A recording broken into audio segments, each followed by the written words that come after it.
كما كان متوقعا منذ أسابيع في بريطانيا، اليساري الراديكالي جيريمي كوربين البالغ من العمر 66 عاما سيقود حزب العمال في المرحلة المقبلة بعد إعلان الحزب فوزه بانتخاباته الأخيرة.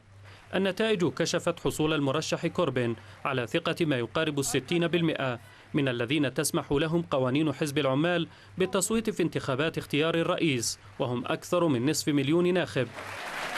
الرئيس الجديد لحزب العمال الذي يخلف إيد ميليباند يمثل تحديا كبيرا لحكومة المحافظين، فهو الآن رسميا زعيم للمعارضة في بريطانيا، والرجل معاد لسياسة التقشف المنتهجة، ويبدي تعاطفا كبيرا مع اللاجئين السوريين، حيث دعا الحكومة إلى مزيد من التعاطف مع اللاجئين الذين يبحثون عن ملجأ في أوروبا، إلى جانب مشاركته في تظاهرة التضامن معهم في لندن. كما أنه يعارض التدخل العسكري في سوريا، فقد هاجم رئيس الوزراء البريطاني ديفيد كاميرون مشككا في شرعية استخدام طائرة بدون طيار في الأجواء السورية لقتل بريطانيين من داعش، موقف يتناسق مع كونه عضوا في تحالف أوقف الحرب المناهض للحروب، والذي تأسس عام 2001 في المملكة المتحدة، وقد خاض حملات ضد الحربين على أفغانستان والعراق. وقبل أيام قليلة من زعامته لحزب العمال، أعلن كوربين استعداده للاعتذار على الحرب في العراق التي شاركت فيها بريطانيا